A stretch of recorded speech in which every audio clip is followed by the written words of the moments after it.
ನಮಸ್ಕಾರ. ನಾನು ಸಿಗ್ಲಿ ಬಶ್ಯಾ, ಗದಗ ಜಿಲ್ಲಾ ಲಕ್ಷ್ಮೇಶ್ವರ ತಾಲೂಕು ಶಿಕ್ಷಣ ಗ್ರಾಮದ ಸಿಗ್ಲಿ ಬಶ್ಯಾನ. ಇವತ್ತಿನ ದಿನಮಾನಗಳಲ್ಲಿ ಕರ್ನಾಟಕದಲ್ಲಿ ಅದು ಸರ್ಕಾರದೊಳಗೆ ತಿಕ್ಕಾಟ ನಡೀತಕ್ಕಂಥ ವ್ಯವಸ್ಥೆಗಳನ್ನು ನಾವೆಲ್ಲರೂ ಗಮನ ಹರಿಸ್ತಕ್ಕಂಥವರಾಗಿದ್ದೇವೆ.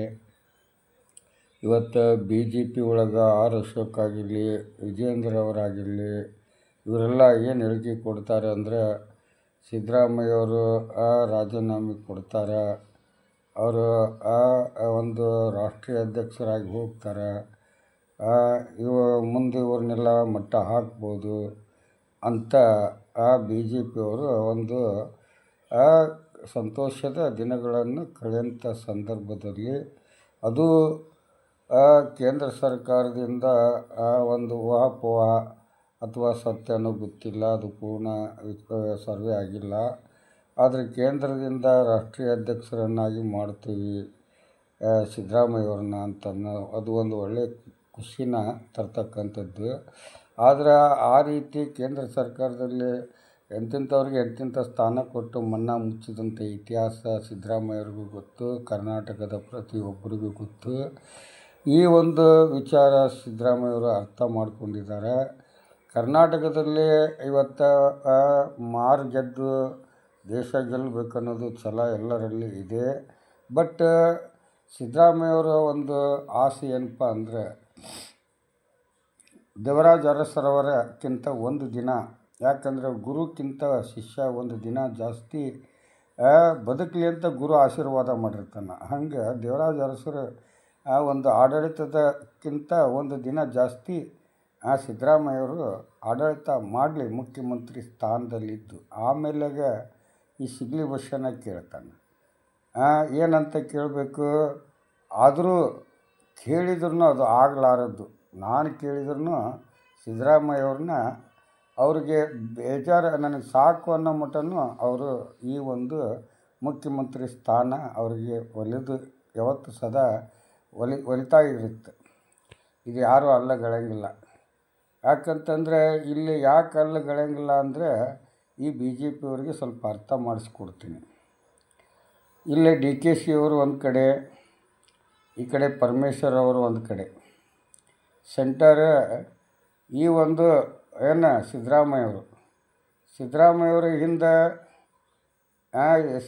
ದಲಿತರು ಅದಾರ, SC STನೂ ಅದಾರ, ಕೆಲವೊಂದು ಲಿಂಗಾಯತರು ಅದಾರ, ಬ್ರಾಹ್ಮಣರು ಅದಾರ. ಪ್ರತಿಯೊಂದು ಆ ಒಂದು ಆಡಳಿತ ಪಕ್ಷದಲ್ಲಿ ಸಿದ್ದರಾಮಯ್ಯವ್ರನ್ನ ಬೆಂಬಲಿಸೋಂಥ ರಾಜಕಾರಣಿಗಳು ಅದಾರ. ಅಷ್ಟೇ ಯಾಕೆ ಕರ್ನಾಟಕ, ಅಷ್ಟೇ ಯಾಕೆ ರಾಜ್ಯ, ಅಷ್ಟೇ ಯಾಕೆ ದಕ್ಷಿಣ ಭಾರತ ಪೂರ್ತಿ, ಅಷ್ಟೇ ಯಾಕೆ ಇಡೀ ಭಾರತ ದೇಶನ ಅವರ ಆಡಳಿತಕ್ಕೆ ಮೆಚ್ಚುಗೆ ಸೂಚನೆ ಮಾಡಿದ್ದಾರೆ. ಈಗ ಅವ್ರನ್ನ ಏನಾದರೂ ಕೇಂದ್ರ ಸರ್ಕಾರ ಅವ್ರನ್ನ ಆ ಸ್ಥಾನದಿಂದ ಇಳಿಸ್ತೈತಿ ಅಂದರೆ ಇಲ್ಲೇ ಈ ಲಿಂಗಾಯತ ಒಕ್ಕಲಿಗ ಮತ್ತು ಲಿಂಗಾಯತ ಈ ಕಡೆದವರು ಒಂದು ಆಟ ಆಡೋಕೆ ಹೋಗ್ತಾರೆ, ಈ ಕಡೆದವರು ಒಂದು ಆಟ ಆಡೋಕೆ ಹೋಗ್ತಾರೆ. ಯಾಕಂದರೆ SC ST ಒಳಗಡೆ ನನಗೂ ಮುಖ್ಯಮಂತ್ರಿ ಸ್ಥಾನ ಬೇಕು ಅಂತ ಅವರು ತಲೆ ಕೆಡಿಸ್ತಾರೆ, ಇವ್ರು ತಲೆ ಕೆಡಿಸ್ತಾರೆ. ಆಮೇಲೆ ಅಲ್ಪಸಂಖ್ಯಾತರು ಇವರು ಇಷ್ಟೇ ಇವ್ರ ಜೀವನ ಅಂತ ತಿಳ್ಕೊಂಡು ಅವ್ರ ದಾರಿ ಅವ್ರು ಹಿಡಿತಾರೆ. ಈ ಲೆಕ್ಕ ಅನ್ನೋದು ಗೊತ್ತಾಗಿ ಸಿದ್ದರಾಮಯ್ಯವ್ರನ್ನ ಆ ಗದ್ದಿಗೆಯಿಂದ ಇಳಿಸೋ ಆಲೋಚನೆಯೂ ಈ ಕಾಂಗ್ರೆಸ್ ಸರ್ಕಾರ ಮಾಡಬಾರ್ದು. ಕೇಂದ್ರ ಆಗಿರಲಿ, ರಾಜ್ಯ ಸರ್ಕಾರ ಆಗಿರಲಿ. ಯಾಕಂತಂದರೆ ಬೇಕಾದರೆ ಅವರು ಈ ಒಂದು ದೇವರಾಜ ಅರಸರವರ ದಾಖಲೆ ಮುರಿದ ತಕ್ಷಣ ಸಂತೋಷದಿಂದ ಅವ್ರನ್ನ ಆ ಒಂದು ಸ್ಥಾನದಿಂದನ ಇಳಿಸಿ ದೊಡ್ಡ ಸ್ಥಾನದಲ್ಲಿ ಕುಂದಿರಿಸ್ಬೇಕು. ಯಾಕಂದರೆ ಈ ಸಿದ್ದರಾಮಯ್ಯವರ ಇತಿಹಾಸ ಹಾಗಿದೆ. ಎಷ್ಟು ನಮ್ಮ ರಾಜ್ಯದ ಬಗ್ಗೆ ನಾವು ಚಿಂತಕರಾಗಬಾರ್ದು. ಮುಂದೆ ಅವರು ಪ್ರಧಾನಮಂತ್ರಿ ಆಗೋ ಒಂದು ಇತಿಹಾಸವೂ ಇದೆ, ಕಂಡುಬರುತ್ತೆ. ಅವ್ರ ಜೀವನದಲ್ಲಿ ಇನ್ನೂ ನಮ್ಮ ಉತ್ತರ ಕರ್ನಾಟಕದಾಗ ಗದಗ ಜಿಲ್ಲಾ ಹೊಸಳ್ಳಿ ಗ್ರಾಮ ಬೂದಿ ಸ್ವಾಮಿ 775 ವರ್ಷ ಬಾಳಿ ಬದುಕಿದಂಥ ಆಯುಸ್ಸು ನಮ್ಮ ಸಿದ್ದರಾಮಯ್ಯ ಅವ್ರಿಗೆ ಸಿಗಬೇಕಂತ ನನ್ನ ಆಸೆ. ಅವ್ರು ಇನ್ನೂ ಅಷ್ಟು ಕೆಲವೊಂದು ಒಂದು 20-50 ವರ್ಷ ಅವ್ರು ಇನ್ನೂ ಬದುಕಿದರೆ ನಿಜವಾಗಿ ಈ ದೇಶದ ಸ್ಥಿತಿಗತಿ ಆ ಒಂದು ಮಟ್ಟಕ್ಕೆ ತರೋಂಥ ವ್ಯವಸ್ಥೆ ಆಗುತ್ತೆ. ಯಾಕಂತಂದರೆ ಇವತ್ತು ಈ ಒಂದು BJP ಸರ್ಕಾರ ಯಾವ ಒಂದು ದಾರಿ ಹಿಡ್ಕೊಂಡು ಹೋಯ್ತು. ಈಗ ನಾ ಹೇಳ್ತೀನಿ, ನಾವು ಹುಟ್ಟಿದ ಬಳಿಕ ನಮ್ಮ ತಂದೆ ತಾಯಿ ನಮಗೆ ಮೊದಲು ತೋರಿಸಿದ್ದು ದೇವ್ರನ್ನ. ಕಾಯಕವೇ ನಮಗೆ ದೇವರು. ಆಮೇಲೆ ನಮಗೆ ಅರಿವು ಬಂದಿಂದಾಗ ನಾವು ಶಿಕ್ಷಣ ಪಡಿಬೇಕಾದ್ರೆ ನಾವು ದೇವ್ರ ಮುಖಾಂತರನ ಸನಾತನ ಮುಖಾಂತರನ ನಾವು ಶಿಕ್ಷಣ ಪಡೆದವರು. ಅದರಲ್ಲಿ ನಮಗೆ ಬಂದಂಥ ಸಂವಿಧಾನ ದಾರಿಯಲ್ಲಿ ನಡೆಯೋರು. ಇವತ್ತು ಕಾಯಕದ ಜಾತಿಗಳು ಅದಾವು. ಶೂದ್ರ ಜಾತಿನೂ ಐತಿ, ವೈಶ್ಯ ಜಾತಿನೂ ಐತಿ, ಕ್ಷತ್ರಿಯ ಐತಿ, ಬ್ರಾಹ್ಮಣ ಐತಿ. ಅನ್ನ ತಿನ್ನೋ ಜಾತಿನೂ ಐತಿ, ದನ ತಿನ್ನೋ ಜಾತಿನೂ ಐತಿ, ಹಂದಿ ತಿನ್ನೋ ಜಾತಿನೂ ಐತಿ, ಸತ್ತು ಹೆಣ ತಿನ್ನೋ ಜಾತಿನೂ ಐತಿ. ಧರ್ಮನೂ ಅದು. ಅವರವರ ಹಕ್ಕಿನಲ್ಲಿ ಅವ್ರಿಗೆ ಆ ಸಮಯದಲ್ಲಿ ಅನ್ನ ಸಿಕ್ಕಿತ್ತೋ ಇಲ್ಲ, ಅವರು ಆ ಅನ್ನ ಅಂತ ತಿಳ್ಕೊಂಡು ತಿಂದರು. ಅವ್ರು ತಿನ್ನೋ ಅನ್ನಕ್ಕೆ ನಾವೇನು ಬೇಜಾರಾಗೋದಿಲ್ಲ. ಆದರೆ ತಿನ್ನೋ ಜಾಗದಾಗ ಕುಂತು ತಿಂದು ತಿನ್ನಲಿಲ್ದವ್ರು ತೋರಿಸ್ದಂಗೆ ತಿಂದುಬಿಟ್ರೆ ಅವರಷ್ಟು ಒಳ್ಳೆಯವರು ಯಾರಿಲ್ಲ. ಮತ್ತು ಈ ಒಂದು ಹಗಲುಗನಸು ಕಾಣ್ತಾಯಿತ್ತು BJP. ಸಿದ್ದರಾಮಯ್ಯವ್ರು ಇಳಿತಾರೆ, BJP ಕಾಂಗ್ರೆಸ್ ಪಕ್ಷ ಒಡೆದು ಛಿದ್ರ ಆಕತಿ. ಇತ್ತಾಗ ಸಿದ್ದರಾಮಯ್ಯವರು ಒಂದು ಒಳ್ಳೆತನ, ಒಂದು ಒಳ್ಳೆಯ ಆಡಳಿತದಲ್ಲಿ ಸೇವೆ ಮಾಡಬೇಕಂತಂದು BJP ಪಕ್ಷದಿಂದ JDS ಪಕ್ಷದಿಂದ ಇವತ್ತು DK ಶಿವಕುಮಾರ್ ಅವರ ಒಂದು ನೇತೃತ್ವದಲ್ಲಿ ಎಷ್ಟೋ ಶಾಸಕರು ಇವತ್ತು ಕಾಂಗ್ರೆಸ್ ಪಕ್ಷನ ಗಟ್ಟಿಗೊಳಿಸ್ತಾ ಬಂದಿದ್ದಾರೆ. ಇದಕ್ಕೆ ಬರೀ DK ಶಿವಕುಮಾರ್ ಅವರ ಆಶೀರ್ವಾದ ಅಷ್ಟೇ ಅಂತ ಅಲ್ಲ. ಇದಕ್ಕೆ ಗೆಲುವಿಗೆ ಸತೀಶ್ ಜಾರಕಿಹೊಳಿ ಅವರ ಆಶೀರ್ವಾದ ಐತಿ, ಮಹದೇವಪ್ಪರ ಆಶೀರ್ವಾದ ಐತಿ. ಮತ್ತು ಈ ಒಂದು ನಮ್ಮ ಯಾರು ಸ್ಪೀಕರ್ ಈಗ ಅವರು UT ಖಾದರ್ ಇಂಥವರ ಒಂದು ಆಶೀರ್ವಾದ ಐತಿ. ಇಂಥ ಒಂದು ಇತಿಹಾಸ ಎಲ್ರಿಗೂ ಐತಿ. ಅದಕ್ಕೋಸ್ಕರ ಈ ಕಾಂಗ್ರೆಸ್ ಪಕ್ಷದಲ್ಲಿ ಇದನ್ನು ಇನ್ನೂ ಗಟ್ಟಿಯಾಗಿ ಬೆಳೆಸ್ಕೊಂಡು ಮುಂದಿನ ಒಂದು, ಯಾಕಂದರೆ ಗುರು ಇದ್ದಾಗ ಶಿಷ್ಯ ಗುರುಸ್ಥಾನ ಏರೋದು ತಪ್ಪು. ಈ ಸಿಗ್ಲಿ ವರ್ಷ ಅನಿಸಿಕೆ. ಯಾಕಂದರೆ ಇದಕ್ಕೊಂದು ಉದಾಹರಣೆ ಹೇಳ್ತೀನಿ. ಒಬ್ಬ ವಿದ್ಯೆ ಕಲಿತಾನ, ಆತ ಬ್ರಾಹ್ಮಣ, ಜಗತ್ತಿಗೆ ಜಗದ್ಗುರು ಅಂತಂದು ಶಿಷ್ಯನಿಂದನ ಹೆಗ್ಗಳಿಕೆ ಪಡೆದಂಥ ಈ ಒಂದು ಕರ್ನಾಟಕದ, ಅದು ಉತ್ತರ ಕರ್ನಾಟಕದ, ಅದು ಹಾವೇರಿ ಜಿಲ್ಲಾ, ಅದು ಶಿಗ್ಗಾಂವ್ ತಾಲೂಕು ಸರಪಗಿರಿ ಅನ್ನೋಂಥ ಒಂದು ಗದ್ದಿಗೆ ಒಳಗೆ ಜಗತ್ತಿಗೆ ಜಗದ್ಗುರು ಆದಂಥ ಬ್ರಾಹ್ಮಣ ಗೋವಿಂದ ಭಟ್ರು ಅವರೊಂದು ಶಿಕ್ಷಕರಾಗಿದ್ದರು. ಅವರು ಪ್ರತಿಯೊಂದು ಬ್ರಾಹ್ಮಣರಿಗೆ, ಕ್ಷತ್ರಿಯರಿಗೆ, ಇಂಥವ್ರಿಗೆ ಶಿಕ್ಷಣ ಕೊಡಬೇಕನ್ನೋದು ಒಂದು ಆ ಸಮಯದಲ್ಲಿ ಇತ್ತು. ಅಂಥದ್ರಲ್ಲಿ ಅವರು ಎಲ್ಲ ತಲೆನೂ ಒಳಿಸಿ ನೋಡ್ತಾನ. ಆ ವಿದ್ಯೆ ಇಟ್ಕೊಳ್ಳೋಂಥ ತಲೆ ಯಾವುದೂ ಇದ್ದಿದ್ದಿಲ್ಲ. ಕೊನೆಗೆ ಒಂದು ದಿನ ಆ ಒಂದು ವಿದ್ಯೆ ತುಂಬಿಕೊಂಡು ಮುಂದೆ ನಡೆಸೋಂಥ ಒಬ್ಬ ಒಂದು ಮಗು ಸಿಗುತ್ತೆ, ವಿದ್ಯಾರ್ಥಿ ಸಿಗ್ತಾನೆ. ಅವನೇ ಸರಿಪ ಶಿವಯೋಗಿ ಅಂತಂದು ಅವನಿಗೆ ಜಾತಿ ಕಟ್ಟಿ ಎಷ್ಟು ಹಿಂಸೆ ಕೊಟ್ಟರು ಕೊನೆಗೆ ಆತ ಬ್ರಾಹ್ಮಣ ಅವನಿಗೆ ಶಿಕ್ಷಣ ತುಂಬಬೇಕಂತಂದು ಅವನ ಜನವಾರನ ತೆಗೆದು ಅವ್ನ ಕೊಳ್ಳಾಗ ಜನವಾರ ಹಾಕಿ ಇತಿಹಾಸ ಕೊಟ್ಟಂಥ ಪವಾಡಗಳದು. ಅಂಥ ಒಂದು ಶಿಕ್ಷಣ ಕೊಡೋಂಥ ಮಠಗಳಾಗಬೇಕು, ಬೆಳಿಬೇಕು. ಈಗ ಎಲ್ಲಿ ಮಠಗಳು ನೋಡಿ, ನಮ್ಮ ಕರ್ನಾಟಕದಾಗ ಮುರುಘಾ ಮಠದಲ್ಲಿ ಆ ಶಿವಮೂರ್ತಿ ಸ್ವಾಮಿ ರಾಜಕೀಯವರ ಕೈಗಾಗ ಸಿಕ್ಕಾಕ್ಕೊಂಡು ದಲಿತ ಮಕ್ಕಳ ಮೇಲೆ, ವಿದ್ಯಾರ್ಥಿಗಳ ಮೇಲೆ ಅತ್ಯಾಚಾರ ಮಾಡಿದಂಥ ಇತಿಹಾಸನ ನೋಡಿದ್ರೆ, ಆ ಯೋಗಿನಾಥ ಉತ್ತರ ಪ್ರದೇಶದಾಗ ಯೋಗಿ ನಾತ ಒಂದು ಮುಖ್ಯಮಂತ್ರಿ ಅಧಿಕಾರ ಐತಂತಂದು ಆ ಕಾನೂನನ್ನ ಕೈ ತಗೊಂಡು ಅವರು ಅಪರಾಧ ಮಾಡಿದದಕ್ಕೆ ಕಾನೂನು ಐತಿ ಅನ್ನೋದು ಮರೆತು ಕಾನೂನು ಕೈ ತಗೊಂಡು ಇವತ್ತು ತಪ್ಪು ದಾರಿಯಲ್ಲಿ ರಾಜಕೀಯ ಮಾಡ್ತಾಯಿದ್ದಾರೆ ಯೋಗಿ ಆದಿತ್ಯನಾಥ್ ಅವರು. ಯಾಕೆ ಆ ಉತ್ತರ ಪ್ರದೇಶದಾಗ ಕಾನೂನು ಐತಿಲ್ಲ? ಉತ್ತರ ಪ್ರದೇಶದ ನಮ್ಮ ಭಾರತದಲ್ಲಿ ಐತಿಲ್ಲ? ಅದಕ್ಕೊಂದು ಕಾನೂನು ಐತಿ. ಯಾರೇ ತಪ್ಪು ಮಾಡಲಿ ಅಪರಾಧಿಗಳಿಗೆ ಶಿಕ್ಷೆ ಕೊಡೋಕ್ಕೆ ಮುಖ್ಯಮಂತ್ರಿ ಕಡೆಯಿಂದ ಅಲ್ಲ, ನ್ಯಾಯಾಂಗದ ಕಡೆಯಿಂದ ಆಗಬೇಕು. ಇವ್ರು ಕಾನೂನು ಕೈ ತೊಗೊತಾರಲ್ಲ, ಇದು ತಪ್ಪಾಗುತ್ತೆ.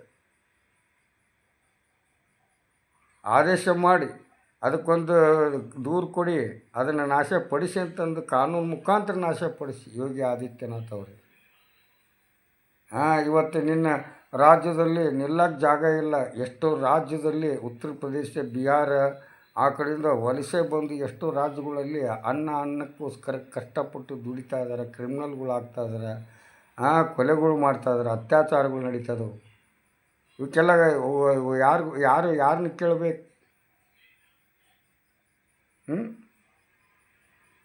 ನಿನ್ನ ಒಂದು ಉತ್ತರ ಪ್ರದೇಶದಲ್ಲಿ ರೋಟಿ ಕಪಡ ಅವ್ರ ಮಕಾನ ದೋ ಅಂಕೆ ಬಾರ ಹಾತನಂತ ವ್ಯವಸ್ಥೆ ಇಟ್ಕೊಂಡು ನಡಿ. ಪ್ರತಿಯೊಂದು ಜಾತಿನ ಪ್ರೀತಿಸೋ ಮುಖ್ಯಮಂತ್ರಿ ಆಗಬೇಕು. ಸಂವಿಧಾನ ಬರೀ ಹಿಂದೂಗಳಿಗೆ ಅಷ್ಟೇ ಅಲ್ಲ, ಸಂವಿಧಾನ ಬರೆದಿದ್ದು ಪ್ರತಿಯೊಂದು ಜೀವಿ ರಾಶಿಗಳಿಗೂ ಸಂವಿಧಾನ ಕೊಟ್ಟಿದೆ. ಅದನ್ನು ಮರಿಬಾರ್ದು. ಅದಕ್ಕೋಸ್ಕರ ಹೇಳುವುದಕ್ಕೂ ಕೇಳುವುದಕ್ಕೂ ಸಮಯವಿಲ್ಲ ಅಂತಂದು ಯಾರೇ ಗಟ್ಟಿ ಧೈರ್ಯ ಮಾಡಿಕೊಂಡು ಕೇಳೋಕ್ಕೆ ಪ್ರೆಸ್ ಮೀಟ್ಗೆ ಮೋದಿಯವ್ರು ಕರೆಯೋಕ್ಕೆ ಧೈರ್ಯ ಮಾಡಿದ್ರು ಅವ್ರ ಬಾಯಿಂದ ಬರೋದೇನೆಂದರೆ ಹೇಳುವುದಕ್ಕೂ ಕೇಳುವುದಕ್ಕೂ ಸಮಯವಿಲ್ಲ. ಇಷ್ಟು ಹೇಳ್ಕೊಂತ 11 ವರ್ಷ ದಾಟಿಬಿಟ್ರು ಅವರು. ಯಾರು? ಮೋದಿಜಿಯವರು. ಕುಂಭಮೇಳದಲ್ಲಿ ಎಷ್ಟೋ ಮಸೂತಿಗಳು ಕುಲ್ಲ ಮಾಡಿ ಆಶ್ರಯ ಕೊಟ್ಟಂತೆ ಇಸ್ಲಾಂ ಕುಂಭಮೇಳದಲ್ಲಿ ಎಷ್ಟು ಅನಾಥರು ಕಾಲು ತುಳಿತದಲ್ಲಿ ಸಿಕ್ಕಾಕೊಂಡು ಆ ಕುಂಭಮೇಳದ ದರ್ಶನ ಪಡೀಲಾರ್ದಂಗನ ಅರ್ಧಕ್ಕರ್ಧನ ಅವರು ಆ ನೋವನ್ನ ಅನುಭವಿಸೋದ್ರು. ಎಷ್ಟೋ ಮಂದಿ ಸತ್ರು, ಅದು ತನಿಖೆ ಇಲ್ಲ. ಪುಲ್ವಾಮಾ ದಾಳಿ ತನಿಖೆ ಇಲ್ಲ. ಅದೇ ಥರದ ಕಾಶ್ಮೀರದಲ್ಲಿ 28 ಜನ ಕೊಲೆ ಮಾಡಿದ್ರು. ಆದರೂ ಯಾರು ಅವರು ಐಡೆಂಟಿಫಿಕೇಷನ್ ಮಾಡ್ತಾ ಇಲ್ಲ. ಆರೋಪಿಗಳನ್ನ ಅರೆಸ್ಟ್ ಮಾಡಿ ಆ ಕಣ್ಣಿಲ್ಲೇ ಕಂಡಂಥ ಸಾಕ್ಷಿದಾರಗಳಿಗೆ ಐಡೆಂಟಿಫಿಕೇಷನ್ ಮಾಡೋಂಥ ವ್ಯವಸ್ಥೆ ಆಗ್ತಾಯಿಲ್ಲ. ಆ ಸೇತುವೆ ಮುರಿದು ನೂರಾರು ಜನ ಸತ್ತರು, ಅದ್ರ ಬಗ್ಗೆ ತನಿಖೆ ಇಲ್ಲ. ಎಂತಿಂಥವನ್ನ ಮುಚ್ಚಾಕೊಂತನ ಬಂದರು ನರೇಂದ್ರ ಮೋದಿ. ರೈತರು 101 ವರ್ಷದ ಮೇಲೆ ಹೋರಾಟ ಮಾಡಿ ಎಷ್ಟು ಜನ ಸತ್ತರು, ಪ್ರಾಣ ಕಳ್ಕೊಂಡ್ರು. ಕೊನೆಗೆ ಸೋತೋದ್ರು. ಮೋದಿಯವರು ಕ್ಷಮೆ ಕೇಳಿದರು. ಕ್ಷಮೆ ಕೇಳಿಬಿಟ್ರೆ ಮುಗಿದೋತಾ? ಇದಕ್ಕೊಂದು ಉದಾಹರಣೆ ಹೇಳ್ತೀನಿ, ಕೇಳ್ರಿ ಪ್ರತಿಯೊಬ್ಬರು. ಒಂದು ಸಿಗ್ಲಿ ಬಸ್ಸ ಹುಟ್ಟಿದ್ದು 1970ರಲ್ಲಿ, 1/6/1970, 1ನೇ ತಾರೀಕು 6ನೇ ತಿಂಗಳು 1970ರಲ್ಲಿ. ಈ ನನ್ನ ಜಿಲ್ಲಾ ಗದಗ. ಆದರೆ ನನ್ನ ಮೇಲೆ ಕೇಸ್ ದಾಖಲಾಗೈತಿ. ಎಲ್ಲಿ? ಬೆಳಗಾಂ ಜಿಲ್ಲಾದಾಗ ಕಡೆ Bazaar police station. CR number ಮತ್ತು CC ನಂಬರ್ 1357/77 454/380. ಒಂದು ಕಳ್ಳತನ. ಯಾರೋ ಒಬ್ಬ ಕಳ್ಳತನ ಮಾಡಿ ಜಾಮೀನು ಪಡ್ಕೊಂಡು ಹೋಗ್ಬಿಟ್ಟಿದ್ದಾನೆ. ಅದು ಕೇಸು LPS ಆಗಿ 32 ವರ್ಷ 34 ವರ್ಷ ಪೆಂಡಿಂಗ್ನಲ್ಲಿತ್ತಂತ. ಆ 33 ವರ್ಷದ ನಂತರ ಸಿಗ್ಲಿ ಬಸ್ಸಿನ ಮೇಲೆ ಆ ಕೇಸ್ ದಾಖಲಾತು. ಯಾವೊಂದು ಕೇಸು ಅದು ಸಿಗ್ಲಿ ಬಸ್ಸನ್ನು ಕೇಸ್ ಇದು ಅಂತಂದು ಅವನ ಹೆಸರು ಬಸವಣ್ಣಪ್ಪ ಶಿವಲಿಂಗಪ್ಪ ಸಿಗ್ಲಿ ಅಂತ. ನನ್ನ ಹೆಸರು ಬಸವರಾಜ ನಿಂಗಪ್ಪ ಬೆಲಗೇಜ್ರಿ ಅಲಿಯಾ ಸಿಗ್ಲಿ ಬಸ್ಸ ಅಂತ. ಹೀಗೆ ಈ ಸಿಗ್ಲಿ ಬಸ್ಸದ ಕೇಸು ತಂದು ಯಾವುದು ಅದನ್ನು ಆ ಕೇಸನ್ನು ಮತ್ತು ನನ್ನ ಕೇಸಿನ ಪ್ರಕರಣ ಪರಿಶೀಲನೆ ಮಾಡ್ದೇ ಜೈಲು ಪೊಲೀಸ್ ಅಧಿಕಾರಿನೂ ತಪ್ಪು ಮಾಡಿ ಬಾಡಿ ವಾರೆಂಟ್ ಕೋರ್ಟಿಗೆ ಹಾಜರುಪಡಿಸಿ ಆ ನ್ಯಾಯಾಧೀಶನು ತಪ್ಪು ಮಾಡಿ ಆ ಬಾಡಿ ವಾರೆಂಟ್ ನನ್ನ ಮೇಲೆ ಇಶ್ಯೂ ಮಾಡಿ ಅದನ್ನು ಜೈಲು ಕಾರಾಗೃಹದ ಅಧೀಕ್ಷಕರ ಮುಖಾಂತರ ಅದನ್ನು ಅಡ್ಮಿಷನ್ ಮಾಡಿಸಿಕೊಂಡು 1 ವರ್ಷ 8 ತಿಂಗಳು ಜೈಲಿನಲ್ಲಿ ಇಟ್ಟರು. 14 ದಿನಕ್ಕೊಂದು ಡೇಟು ನ್ಯಾಯಾಲಯಕ್ಕೆ ಹಾಜರಾಗಲಿಕ್ಕೆ ಆದೇಶ ಬಂದ್ರೂ ನಾನು ಕರ್ಕೊಂಡೋಗಿ ಹಾಜರುಪಡಿಸೋಕೆ ಒಬ್ಬ ಪೊಲೀಸ್ ಅಧಿಕಾರಿನೂ ಇಲ್ದಂಗಾಗಿ 1 ವರ್ಷ 8 ತಿಂಗಳಾದ ನಂತರ ವಿತೌಟ್ ಪರ್ಮಿಷನ್ ಬೆಂಗಳೂರು ಆನಂದ್ ರೆಡ್ಡಿ ಅಂತ ಜೈಲು ಅಧೀಕ್ಷಕನಿಂದ ಪರ್ಮಿಷನ್ ತೊಗೊಂಡು ನಾನು ಬೆಳಗಾಂ ಕಡೆ ಬಜಾರ್ ಕೋರ್ಟಿಗೆ ಸೆಕೆಂಡ್ ಕೋರ್ಟಿಗೆ ಹೋದರೆ ಅವ್ನು ಡೇಟಿನ ದಿವ್ಸ ಕರ್ಕೊಂಬರ್ರಿ ಅಂತ ನಾನು ವಾಪಸ್ ಕಳಿಸಿದ್ರು. ನಂತರ ಇವರೆಲ್ಲ ಹಿಂಗೆ ಮಾಡಾಕತ್ತಾರ, ತೊಂದರೆ ಕೊಡ್ತಾಯಿದ್ದಾರೆ ಅಂತಂದು ನನ್ನ ಹೆಂಡತಿನ ಮುಖಾಂತರ ನನ್ನ ಸ್ಕೂಲ್ ದಾಖಲೆ ತೆಗೆಸ್ಕೊಂಡಾಗ ಆ ಸ್ಕೂಲ್ ದಾಖಲೆ ತೋರಿಸ್ದಾಗ ಬಸವರಾಜ್ ನಿಂಗಪ್ಪ ಬೆಳಗಜ್ರಿ, ಹುಟ್ಟಿದ ದಿನಾಂಕ 1/6/70, ಶಿಕ್ಷಣ ಕಮ್ಮಿ, ನಡತೆ ಉತ್ತಮ, ಅನ್ನಂಥ ವಿರಳ ಅಂತಂದು ಹೀಗೆಲ್ಲ ಅದರಲ್ಲಿ ಡೇಟ್ ಎಲ್ಲ ನೋಡಿದಾಗ ನಾನು ಹುಟ್ಟಿದ್ದು 70ರಲ್ಲಿ, ಈ ಕೇಸ್ ಆಗಿದ್ದು 77ರಲ್ಲಿ. ಯಾವೊಂದು ಕೇಸ್ ತಂದು ನನ್ನ ಮೇಲಿಟ್ಟು 1 ವರ್ಷ 8 ತಿಂಗಳು ಜೈಲಿನಾಗ ಕಳಿಸ್ಯಾರಂತಂದು ನನ್ನ ಹೆಂಡ್ತಿ ಆರ್ಟಿಸ್ ಆ ಒಂದು ಸ್ಕೂಲ್ ಸರ್ಟಿಫಿಕೇಟ್ ನಾನು ಜೈಲಿನಾಗಿದ್ದರು. ನನ್ನ ಹೆಂಡ್ತಿ ಒಬ್ಬಾಕೆ ಮಕ್ಕಳು ಶಾಲೆ ಕಳಿಸಿ ಬೆಳಗಾಂದಿಂದ 100 ಕಿಲೋಮೀಟ್ರ್ ಬಸ್ಸಿಗೆ ಬಂದು ಮಾಧ್ಯಮಗಳ ಮುಖಾಂತರ ಕಡೆ ಬಜಾರ್ ಪೊಲೀಸ್ ಸ್ಟೇಷನ್ಗೆ ಹೋಗಿ ನನ್ನ ಮೇಲೆ ದಾಖಲಾದಂಥ CC ನಂಬರು ಮತ್ತು ನನ್ನ ಸ್ಕೂಲ್ ದಾಖಲಾದಂಥ ನಾವು ಹುಟ್ಟಿದ ದಿನಾಂಕವನ್ನು ಪರಿಶೀಲಿಸಿದಾಗ ಇದು ಸಿಗ್ಲಿ ಬಸ್ಸಿನ ಕೇಸಲ್ಲ ಅಂದರು ಅನ್ನೋದು ಗೊತ್ತಾಯ್ತು. ಅವಾಗ ಇಮಿಡಿಯೇಟ್ಲಿ ಕೋರ್ಟ್ಗೆ ಹೋಗಿ ಮೇಡಮರ ಇದಕ್ಕೆ ಸಿಗ್ಲಿ ಬಸ್ಸಿನ ಕೇಸಲ್ಲ, ಮಿಸ್ಟೇಕ್ ಆಗೈತಿ ಅಂತ. ಆ ಮೇಡಮ್ ಏನು ಮಾಡಿದ್ಲು, ನನಗೆ ಕೋರ್ಟಿಗೆ ಕರೆಸ್ದಂಗೆ ಬೈ ಮಿಸ್ಟೇಕ್ ಅಂತ ಜಜ್ಮೆಂಟ್ ಮಾಡಿ ಅವನ್ನ ಆ ಕೇಸ್ನಿಂದ ಬಿಡುಗಡೆ ಅಂದ್ಬಿಟ್ರೆ ಮುಗಿದೋತಾ. 1 ವರ್ಷ 8 ತಿಂಗಳು ಜೈಲಿನಾಗ ಅನುಭವಿಸಿದೆ. ನನ್ನ ದುಡಿಮೆ ಹಾಳಾಯ್ತು, ನನ್ನ ಹೆಂಡ್ರ ಮಕ್ಕಳು ಜೀವನ ಹಾಳಾಯ್ತು. ಇದನ್ನು ಉದ್ದೇಶಿಸಿ ನಾನು ನ್ಯಾಯಾಧೀಶರಿಗೆ ಪ್ರಶ್ನೆ ಮಾಡಿದೆ, ಅಲ್ಲ ಮೇಡಮ್, ನನಗೆ 1 ವರ್ಷ 8 ತಿಂಗಳು ಜೈಲಿನಾಗಿಟ್ಟು ಈಗ ಅದು ನನ್ನ ಕೇಸ್ ಅಲ್ಪ ಬೈ ಮಿಸ್ಟೇಕ್ ಅಂತ ಹೇಳ್ತಿಲ್ಲ. ಬೈ ಮಿಸ್ಟೇಕನ್ನು ಸರಳ ಎಷ್ಟು ಚಂದ ಬರುತ್ತಲ್ಲ ನಿಮ್ಮ ಬಾಯಾಗ. 1 ವರ್ಷ 8 ತಿಂಗಳು ನಾನು ಹೆಂಗೆ ಜೈಲಿನಾಗಿದ್ದೆ ಹಂಗೆ ನ್ಯಾಯಾಧೀಶ ಅದಕ್ಕೆ ನೀನು ಜೈಲು ಅನುಭವಿಸ್ಬೇಕು, ಆ ದಾಖಲೆ ಮಾಡಿದಂಥ ಪೊಲೀಸ್ ಅಧಿಕಾರಿನೂ ಜೈಲು ಅನುಭವಿಸ್ಬೇಕು, ಆ ಅಡ್ಮಿಷನ್ ಮಾಡ್ಕೊಂಡಂಥ ಜೈಲು ಅಧಿಕಾರಿನೂ ಅನುಭವಿಸ್ಬೇಕು. ಇವು 3 ಮಂದಿ 1 ವರ್ಷ 8 ತಿಂಗಳು ಶಿಕ್ಷಣ ಅನುಭವಿಸ್ಬೇಕು. ನನಗೆ 1 ವರ್ಷ 8 ತಿಂಗಳು ಪರಿಹಾರ ಕೊಡಬೇಕಿಲ್ಲ ಅಂದರೆ ನಿಮ್ಮ ಕೋರ್ಟ್ನಲ್ಲಿ ತರಕಾರಿ ತೊಗೊಂಬಂದು ಮಾರ್ಕೆಟ್ ಮಾಡ್ಕೊಂಡು ಜೀವನ ಮಾಡಬೇಕಾಗುತ್ತಂತ ಎಚ್ಚರಿಕೆ ಕೊಟ್ಟು ಬಂದಂಥ ಬಸ್ಯ ನಾನು, ಸಿಗ್ಲಿ ಬಸ್ಯ ನಾನು ಅಂತ ಹೇಳ್ಕೊಳ್ಳಿಲ್ಲ ಅಂದಿದ್ರೆ ಇವತ್ತು ಈ ಸಿಗ್ಲಿ ಬಸ್ಯ ನಿಮ್ಮ ಮುಂದ್ಗಡೆ ಸತ್ಯ ಹೇಳೋಕೆ ಇವತ್ತು ಈ ಸ್ಥಾನ ಪಡೆಯೋಕ್ಕಾಗ್ತಿತ್ತ. Had the crime but not the criminal. ಇವತ್ತು ಸಂವಿಧಾನ ನಮಗೆ ಸ್ವತಂತ್ರವಾದಂಥ ಸಂವಿಧಾನದೊಳಗಡೆ ನಮಗೆ ಸ್ವತಂತ್ರ ಇದ್ರೂ ಯಾಕೆ ನಮ್ಮ ಹಕ್ಕಿಗೆ ಧಕ್ಕೆ ಆಗ್ತೈತೆ ಅನ್ನೋ ಪ್ರಶ್ನೆ ಕಾಡ್ತಾ ಇದೆ.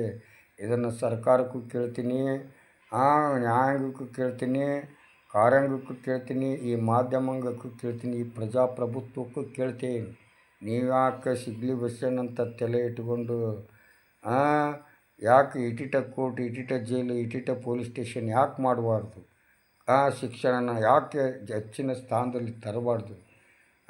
ಇವತ್ತು ನೀವೆಲ್ಲ ಬಡವರು, ದಲಿತರು, ರೈತರನ್ನ ಹಾಳು ಮಾಡಿ ಇವತ್ತು ಬಸವಣ್ಣನ ನಾಶಪಡಿಸಿ ನೀವೆಲ್ಲ ನಮ್ಮ ತೆರಿಗೆ ದುಡ್ಡು ತಿನ್ನಂಥ ನನ್ನ ಮಕ್ಕಳು ಇವತ್ತು ನೀವೇ ದೊಡ್ಡ ದೊಡ್ಡ ಆಸ್ತಿಗಳು ಮಾಡಿ ದೊಡ್ಡ ಕೋಟಿಗಟ್ಟಲೆ ದುಡ್ಡು ಮಾಡಿ ಇವತ್ತು ನಮ್ಮ ದೇಶದ ದುಡ್ಡು ಎಲ್ಲಿ ಹೋಗಿಲ್ಲ, ನಿಮ್ಮ ತೋಳ ತೆಕ್ಕೆಯಲ್ಲಿ ಐತಿ.